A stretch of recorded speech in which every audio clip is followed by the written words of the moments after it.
All right, the next segment was the surprise segment where they bring somebody back from their past, and it turns out to be the biggest star of modern times.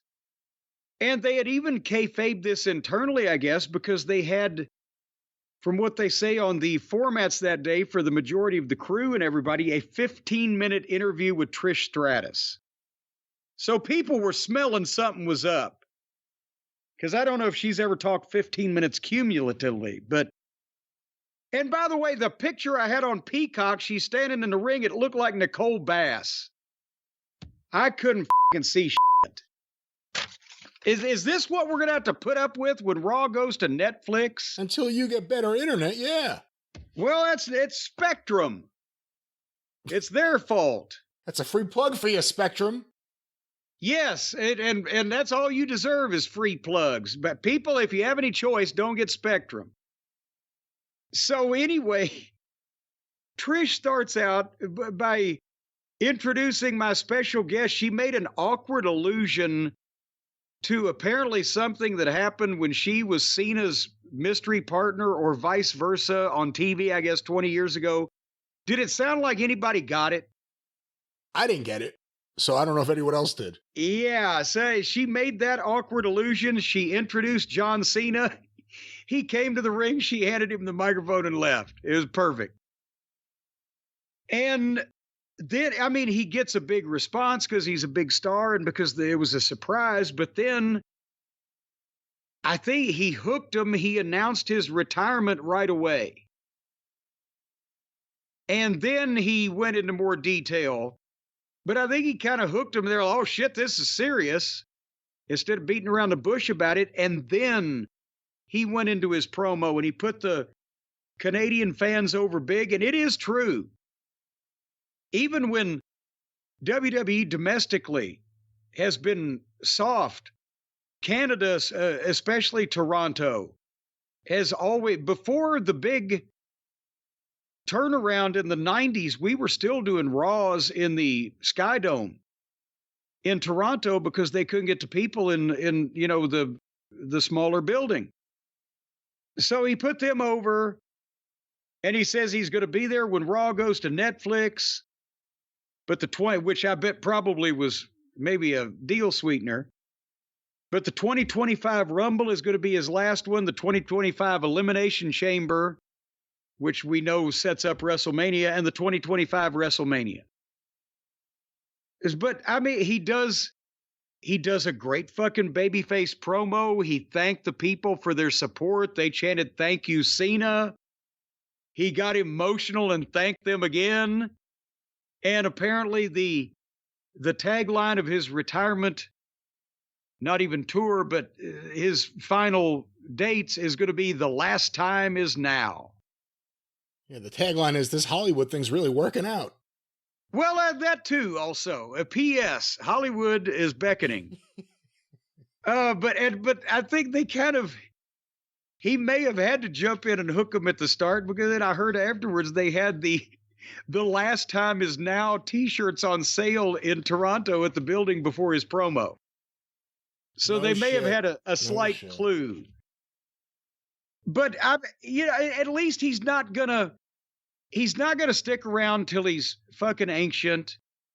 And he does have other options, and he wants to remain somewhat special in people's memories. So and I think that's gonna be 25 years. So why not? You know, we've seen it in baseball a few times. It happened a few years ago with Derek Jeter, Yankee great. When he retired, he announced it before the season. So every time he went to a town, it was the last time he was ever coming to that town. So even if you never cared before, you may care now. And WWE, you know, you said it'll be his last WrestleMania. He said during the press conference he's retiring at the end of 2025, not at the end of WrestleMania. So that means that's 1 year on top of everything with the bloodline. Anything with CM Punk or Drew McIntyre, anything with anyone getting elevated or signed or returning from injury or whatever it may be. Beyond all of that, The Rock returning, they're going to have 1 year of booking the last time John Cena comes to a town in multiple towns. They're on fire now. They I mean, it's extraordinary. No one's done that. Because again, no one really retires. So you got to be careful. Terry Funk announced multiple retirements. I went to at least one of them. Yeah. But if he's really going to retire, and I believe him, a retirement tour is a brilliant thing for them to do.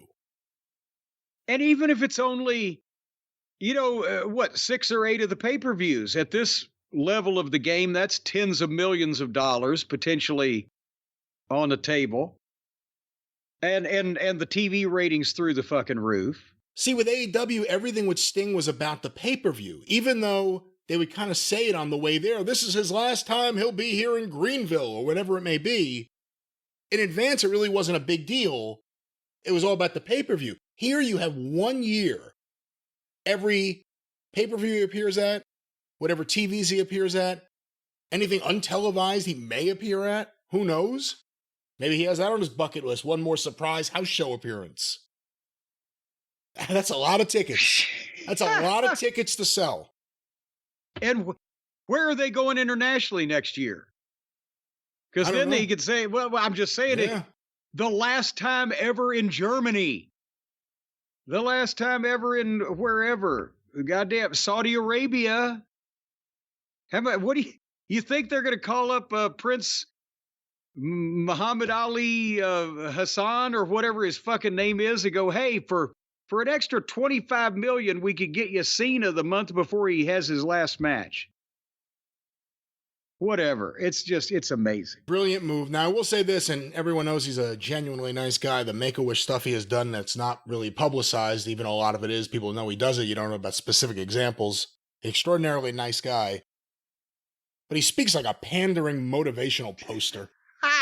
Like, it's just, like, nothing is really said. I mean, very much like Derek Jeter in that way, too. Nothing is said. During the press conference afterwards, they asked him about Vince McMahon, and he just wouldn't say a thing. Go listen to his previous things. He's focused on the future, like Mark McGuire, and he was asked about steroids. He's focused on the future. And then the next question, he goes, I want to answer all your questions. I'm open to anything. Ask me anything. The guy just did. You wouldn't answer it. Yeah.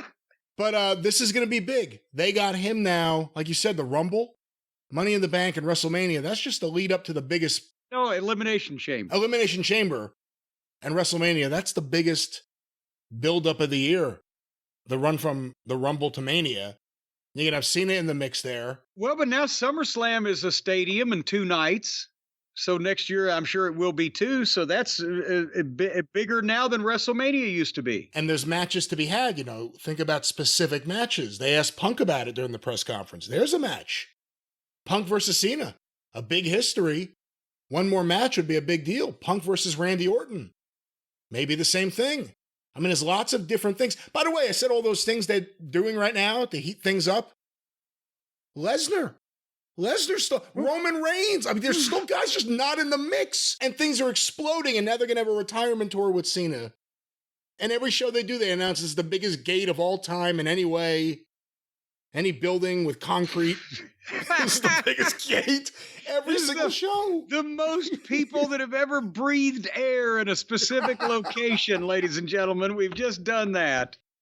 They're going for the noise record. That's why they got that thing on the screen, Oh, yeah. It's like a fucking Who concert. Okay, so again, ladies and gentlemen, John Cena about to retire. He's not going to be around very long, but Brian, I have it on good authority that you may not be able to see him, but you can still hear him. You want to know how? Well, that album's about to be 20 years old, but how? Well, I'll tell you how, because you can plug in your Raycon everyday wireless earbuds and you can listen to the best of John Cena all day long and all night long. All night long, stay a little longer, all day long. You can do it because the Raycon everyday wireless earbuds, they not only sound like real life, is this real life? They sound like it, but also they've got the 32-hour battery life now on these new upgraded models. And so you can actually play them longer than a day is long. Longer than a day is long. Only time will tell if they'll stand the test of time. It's a good one, Ringo. Longer than a day is long. And photograph, but nevertheless, All I want is a no, I'm the photograph. What are you doing? Photograph was Def Leppard, or was that phonograph? I was making a reference to your faux pas in terms of the way you were phrasing I'm thinking things. about Ringo. All I've got, he had a song about a photograph too. I don't know. Photograph is Def Leppard. That's like their first big hit. All I've got is a photograph, not photo. Yellow Submarine? We all live in one. But anyway, the everyday wireless earbuds, folks, they've also got the quick charge function, the ergonomic design to fit that wide range of ears. As a matter of fact, even if you've got earlobes like an elephant, an African one, not the Indian one, have the tiny little shell-like ears, they'll fit you. And the awareness mode, the active noise cancellation, the customizable sound styles, and especially important for our audience, they are sweat resistant. And as a matter of fact, you can use these things when you put these in your ears and you're sweating like a whore in church, out there doing labor in the middle of the summer or whatever. You won't get an ear infection because all that sweat can't run down your ear canal and then coagulate with your earwax and cause an infection. It's effectively performing a blocking mechanism.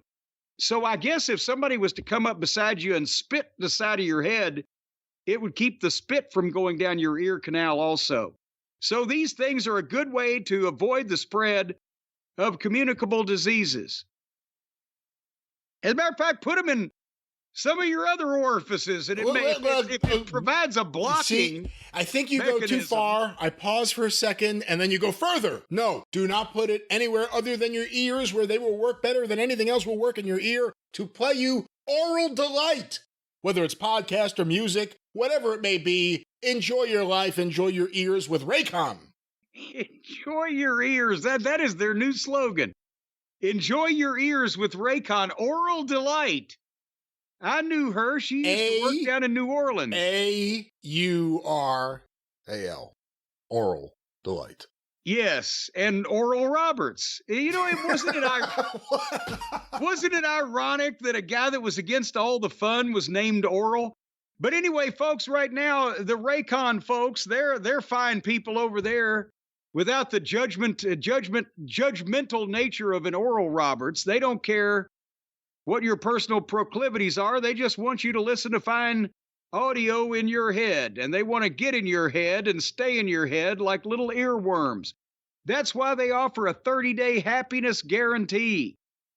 So that means you get these Raycon everyday earbuds, and for 30 days, you're going to be happier than a pig in poop. Go to buyraycon, BUYRAYCON, buyraycon.com/JCE, and you're going to get 15% off your entire Raycon order, plus free shipping. So order about 6 or 8 pair of these things, and they'll send them to you for free too. And the more you order, the more money you will save. 15% off, so it's a sliding scale. 15% of $10 is only $1.50, but if you spend $1,000, you'll get $150 off. And you can't beat that math, and you can't argue with it. No, you can't. That's math. So there you go. Buyraycon.com/JCE, 15% off and free shipping. And stick again, buy some for your friends, some for people on the street. I have it on good authority that they get good feedback when you just walk up and just stick a pair of these in people's ears and turn them on, and the people will be surprised at how good they can hear. Again, we've gone through this in the past. I can't believe we have to do it again here at the end of the spot. Do not ambush anyone with Raycons other than in a gift-presenting fashion. Well, yes. In a package that is sealed with maybe a bow. Well, but now there's as a gift. If you're trying to surprise somebody, now a surprise is the best kind of a gift. So you just want to walk up behind somebody, they don't know you're there, and stick a couple of these in their ears while they're turned on to like Iron Butterfly. And boy, watch the reaction. Wouldn't you hear them coming? Wouldn't you hear them coming before they got into your ear? Wouldn't you? That's what she said. Wouldn't you hear them coming? I don't know what kind of Iron Butterfly you're listening to, but I don't think they made those kind of noises. Ladies and gentlemen, buy Raycon for yourself or in a gift-presenting fashion. or someone sealed you love in and a you want sealed to make them package. come. Present a sealed package, and you will come to oral delight with Raycon. What's that promo code, Jim? JCE.